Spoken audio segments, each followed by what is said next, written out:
They can be anywhere from 9th to 12th grade. Okay, so I will kind of just give some general information about Texas Tech. For any seniors in here, I will go over our application process for this admission cycle. And at the end, I believe we should have some time for some questions. So Texas Tech, we are a four-year public institution in Lubbock, Texas. Super exciting for the fall of 2020. We actually just reached 40,000 students, so a large growing institution. We're a tier 1 research institution. So what that means for you as a student is that we allow you to do undergraduate research. So as soon as you step onto our campus, you can get involved in undergraduate research, either by asking a professor or advisor. And it really is just things that are going to look good for you to add on a resume to either for your future career, or if you're planning to go to grad school or pre-med or anything along those lines. We are pretty even, a male to female ratio and a 20 to 1 student to teacher ratio. Now a little bit about Lubbock. You can see where Lubbock is located on the map. So Lubbock is going to be about 8.5 hours away from Houston. A little information about Lubbock is it's actually a pretty large city. So we have over 250,000 residents, which not a lot of people are aware of. And the cool thing is, I feel like a lot of things that keep people from coming to Texas Tech is that distance, right? But over 78% of our new students come from outside 300 miles away. So that means that you are not alone in that aspect of leaving home for the first time and being by yourself and not having your parents right there. You're going to meet people who are kind of in that same situation as you. We have over 75 different parks and venues, tons of museums and art galleries. One of my favorite things is the live entertainment. So anywhere you go, there will be different live entertainment for you. And then we actually do have an airport in Lubbock. So not many people are aware of that. Both airports in the Houston area do fly directly into Lubbock. Now going into kind of some of our academics, we have over 10 different academic colleges, over 150 different academic programs. We're the only school in Texas with an undergraduate, graduate, law school, and medical school right on campus. And super exciting is that in the fall of 2020 is going to be our first class of our School of Veterinary Medicine. So we will now be the second school in Texas with a full vet program. These are going to be the different colleges that we have. So our College of Agricultural Sciences and Natural Resources, College of Architecture, College of Art and Sciences, Rawls College of Business, the College of Education, the College of Engineering, an Honors College, College of Human Science, College of Media and Communications, and then a Visual and Performing Arts College. Jumping into a little bit about campus, we have over 550 student organizations. We have over 19 different residence halls for you to choose from. So as a first-time freshman, you are going to be required to live on campus, but we have lots of different options for you. We have a huge recreation center where we have the largest rock climbing wall in the Big 12. And then we are Division I in the Big 12 conference. So spirit and tradition is huge on our campus. Right here is actually a picture of our pool as well. So it's a pool that's free for you to use this campus, as well as you can get into all your sporting events just with your student ID card. I always like to touch on our career center. So I think the cool thing about Texas Tech is not only do we have a university-wide career center, but we have a college-wide career center as well. So our College of Business and College of Engineering will have a specific career center for that only those students. So what a career center is a place where you can go to do interview practicing. They look at your resume, your cover letters. They will do career fairs. So like I said, there's a university-wide career fair and then career fairs that are specific for our College of Engineering and our College of Business. Now jumping into admissions a little bit. So these dates are going to be for any seniors that are in this session. These are going to kind of be some important dates for you. The dates don't change much each year. So they will pretty much stay the same across the board, but just always kind of stay up to date. If you aren't a senior, kind of check back. So the big one is going to be our fall priority scholarship deadline coming up on December 1st. You do have to be an admitted student to qualify for that. Then the other important one to look at is going to be our FAFSA. The FAFSA opened up on October 1st. So if you haven't filled that out yet, I do encourage you to go ahead and get that done. Other than that, we don't have a hard application deadline. So we will kind of admit students pretty much all the way until school starts, but we do have a priority deadline of May 1st. So for our application, we allow students to use Apply Texas or the Common App. There's a $75 application fee or fee waiver. You do need to send your official transcripts. You actually can submit unofficial transcripts for admissions purposes, and then the final high school transcript will need to be official. So either your high school counselor can email it to me unofficially, or if you have a copy of it, you can always email it to me as well. And then just for this year, we are accepting unofficial SAT or ACT scores. So it would need to be a PDF file of your test scores specifically from the testing site. And again, your high school counselor can send that to me, or you can send that to me. Now, if you're a senior, we have gone test optional for the fall of 2021, meaning that you don't have to submit test scores if you don't have them or you are not wanting to submit them. This is going to be our automatic admissions requirements. So we do based off of your class rank in ACT or SAT test score. So as you can kind of see, if you're in the second quarter, you need a 1240 on an SAT to be automatically admitted. We do super score for admissions as well. Then if you don't meet these automatic admissions requirements, we do have an application review process. So this is going to be where we kind of look at your application as a whole, right? We're going to look at your academic course selection, your extracurricular activities, your leadership experience. I would encourage you to submit the essays and letters of recommendation. Those things are optional, but if you are going to go through application review, make sure you do submit them. Talking a little bit about test optional. So we know and understand that a lot of the ACT and SATs have been canceled. So if you were a student who was not able to take the ACT or SAT, or you just didn't get the score that you were looking to get, you can decide to go test optional. What will happen with your application is you will go directly into this application review process. So again, it's going to be important to fill out that application in its entirety and make sure you submit the essays and letters of recommendation as well. A little bit about tuition for our in-state students. You are at about $27,000 per year. That's including tuition and fees and room and board. So again, you are required to live on campus as a first-time freshman. So that room and board fee is already included. Now, however, we do have some automatic scholarships. So these are going to be based upon your class rank in ACT or SAT test scores. So again, you can kind of look at this chart, see where you fall. So if you're in the top 20% and you get a 1,200, you automatically get $2,000 per year. Now, if you decide to go test optional for scholarships, that's an option as well. You'll go into what's called our Matador Scholarship. The Matador Scholarship will be based upon a holistic review. So kind of the same way we review your application, we will review your application holistically for scholarships as well. Now you can decide to go test optional for admissions, but not test optional for scholarships and vice versa. So you can pick and choose, hey, I want to submit my test scores for admissions, but not for scholarships, or I want to use them for scholarships and not admissions. A little bit about our Red Raider guarantee. So what the Red Raider guarantee pretty much is if your family adjusted gross income is $65,000 or less, and you're a full-time student and you demonstrate financial need, Texas Tech will cover your tuition and fees after you've accepted any scholarships or grants. So you will need to accept your scholarships and accept tuition and fees. We will cover. So it doesn't cover that room and board fee. So just know you might need to find extra funding for room and board, but it will cover that tuition and fees. Also note that you must apply, be admitted, and have a complete financial aid file by January 15th. So that's going to be having your FAFSA submitted as well. And then Raider Connect. So this is going to be your great way to stay connected with us and your application. So this is where you can check your application status. You can actually upload your own documents. So if you want to upload letters of recommendation, your essay, your high school transcripts, your ACT or SAT test scores, you can actually do that yourself on this Raider Connect portal. What I do suggest though is make sure that your Raider, when you create your Raider Connect, we don't send you a username or anything like that. You create it yourself using this link. Just use the same email that you use to create your application.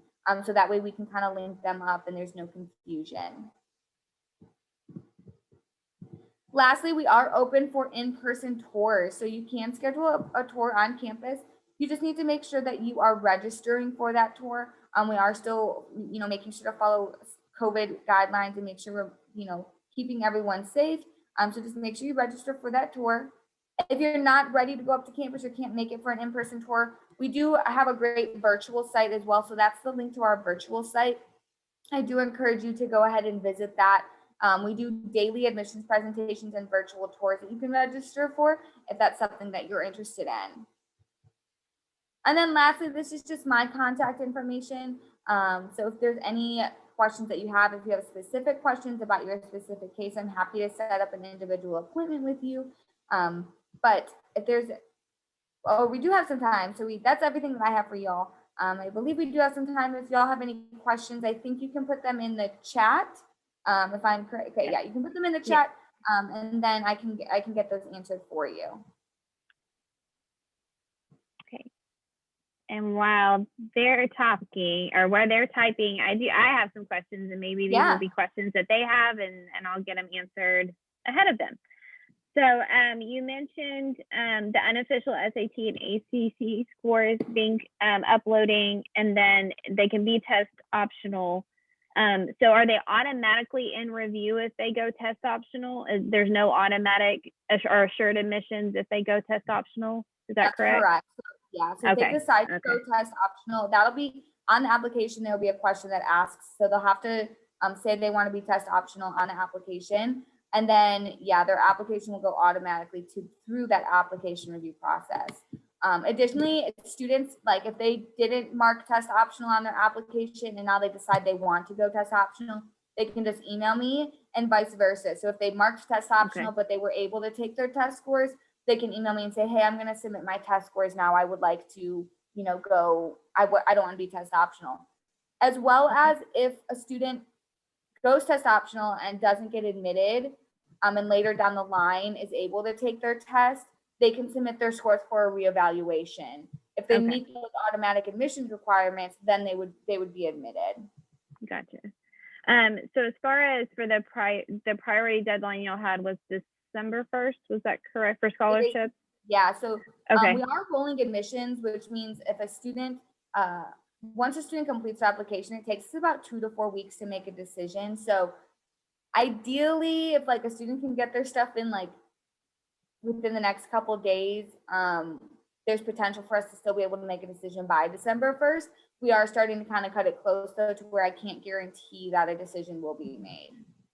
Yeah, because the question I've had before was if they aren't taking, say, the SAT until December and they want to submit that score, they're not going to meet the priority scholarship deadline at that point. Unless they decide to go test optional and see if they get admitted without their test scores. Okay. All right. And then, we do have a question in the chat. We do have a 9th grader here, and so they're asking about some tips to get prepared. Are there any specific classes they should take? Kind of what would make them, a viable candidate for tech? Yeah, I think the biggest thing that's changed for us, especially with all of this COVID stuff that has happened, is we're definitely looking at your course selection. So I don't think that was as major of a application point that we were looking at. So definitely trying to take those either honors courses or AP courses are now a little bit more important than they used to be in the past. So if things kind of continue with how they are, that would definitely be something that would be important, is making sure that you're just taking courses that highlight you as a student. So those electives you're taking, take some quality electives. If you are capable of taking AP and honors courses, that would be good too. But don't strain yourself, right? If you are going to take an AP or honors courses and it's going to tank your GPA or your class rank, you kind of need to weigh that out, right? So if you don't think that you can manage an AP course, it's not going to look good to take an AP course and fail it. It might look good to take an AP course and get a B instead of taking a normal course and getting an A, but so you kind of just need to know what you're prepared for. And then I always suggest students to try and take leadership roles. So in any club or organization that you join, if there's an opportunity for you to be a secretary or a vice president or a president of that student organization, that definitely highlights you as a student and looks really good as well. Okay. And then as well with the classes they should take, we are in Texas, we do endorsements, we do pathways. So as far as them trying to be admitted into certain degree plans, I mean, would it look, if they were trying to go into health sciences or if they're trying to go into business, would it benefit them to take, kind of stay in that line of electives? Is that something y'all look at? So I think that's hard to say for like a freshman because it, for right now, like if a student decides to go test optional and is applying to the College of Engineering, they're going to be reviewed holistically for the College of Engineering as well, right? So then the College of Engineering would probably look and say, hey, what classes were you taking? Okay. Now, outside of this, if we go back to not being test optional, that's not something that the colleges would look at specifically because they don't review those. They don't review those holistically if the student isn't test optional. Does that make sense? So they're only reviewing that because it's test optional. If we're not doing test optional anymore, a student just has to meet the automatic admissions requirements to be automatically accepted into a specific college. So they don't do a holistic review beyond that. So I would say yes for like students now, it probably is helpful, or juniors. I might suggest to juniors, hey, if you have any electives your senior year, be selective with the ones that you take because there is a possibility we still might be test optional for the next admission cycle, but it just like isn't super clear.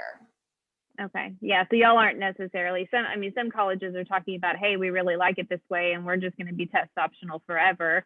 I think people are considering that, but y'all haven't seemed to make kind of any pull towards that direction. Okay. I would hope by the spring we have some more decisions about what we're doing for our juniors, only because we kind of start heavily talking more to our juniors come the springtime. But yeah, it's just we just don't have any clear answers yet on what our next steps are for juniors. Okay. I don't see any more questions in the chat, but I did have, can you explain what super scoring looks like for y'all for the SAT or ACT? So we do super scoring for admissions and for scholarships. So what super scoring is we'll take the highest sections of each test that you take, right? So if test number 1, you took your SAT and you did really good on the English part, but not so hot on the math part. And you're like, I'm going to take this again. So on your second SAT, you do really good on the math part, but not so hot on English this time. We're going to take the good English score from test 1, the good math score from test number 2, and combine those to give you the best score possible. So even if, say you took your SAT and the first one you took is a higher overall score than the second one you took, we still encourage you to submit all of the test scores that you took so that we can kind of take a look at that and see if there's any higher sections among those tests. And for our Presidential Merit Scholarship, you have until June to update your test scores. So say you were in an area where you were going to get $2,000, but you're really close to getting bumped up to that next category.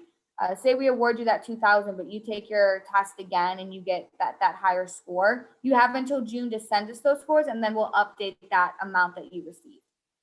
There you go. So y'all can keep considering the for scholarships and take test scores to improve the scholarship options. That's great. Yes. Okay. All right. I do have a question. So it's asking what if we take the SAT and ACT? I think so that back to the assured admissions criteria. I don't know if you can go back in your presentation to that slide or not, so we can view that.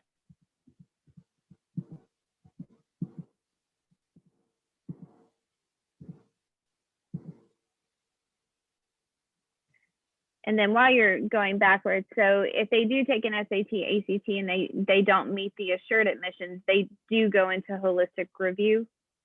Correct, yeah. Okay, so they still have the option for admissions if they don't meet it, okay. So it's kind of hard, right? So if a student's in the first quartile and they say they get a 1160 on the SAT, right? They don't meet the automatic admissions, but that's still a pretty good test score. So I would still suggest for that student to not go test optional, still submit your score so that we can consider your scores when making a decision in that holistic review process.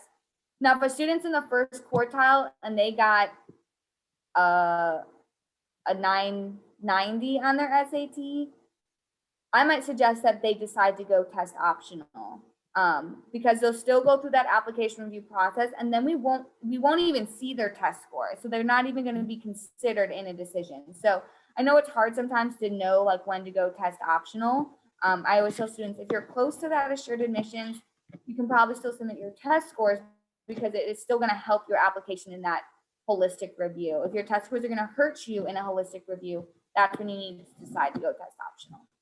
Okay.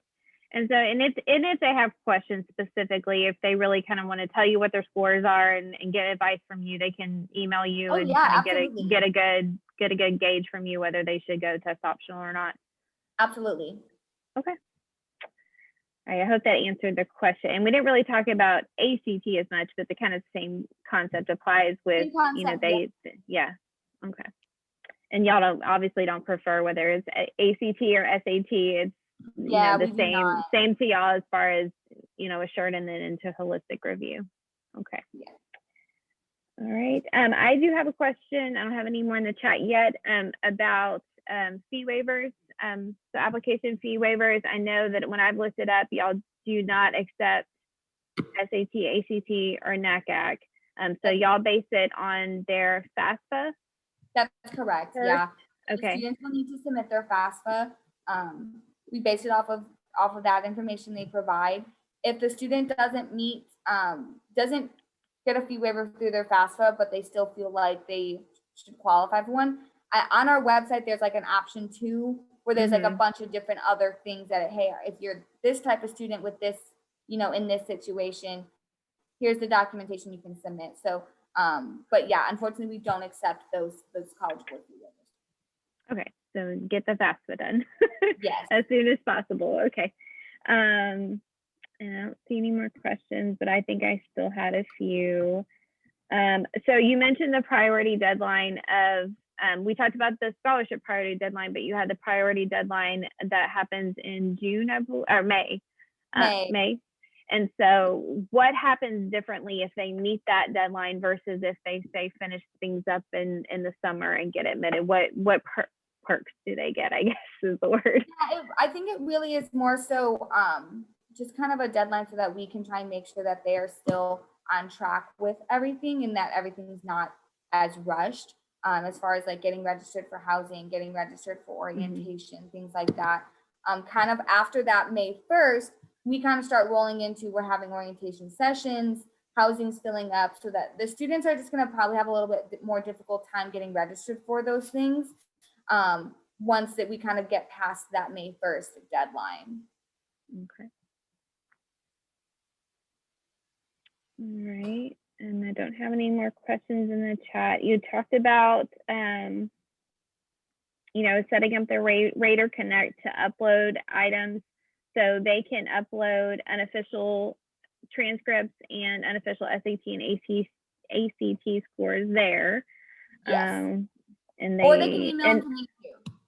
And they can email, okay, and they can email to you as well. And then as far as if they do need to do that other fee waiver option, because I believe it is a form, is that a form that can be uploaded there as well? It is either uploaded there or emailed to me. Emailed to you, okay. Okay. And then, right. Okay, that's all the questions I have, and I don't have any more in the chat. I usually when I say that, that's when a question rolls in. So I do want to give it a few seconds just to make sure that we don't have anybody that is typing right now.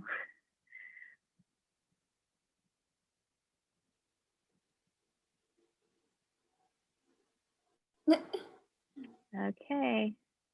All right. Well, thank you so much. Yeah, no problem. And so for anybody that's on, if you missed the first part, it is going to be posted on our college and career website. So you can view what you might have missed there. But otherwise, y'all have a great day. Bye. Have a good day. Thank you, Molly. All right. Bye.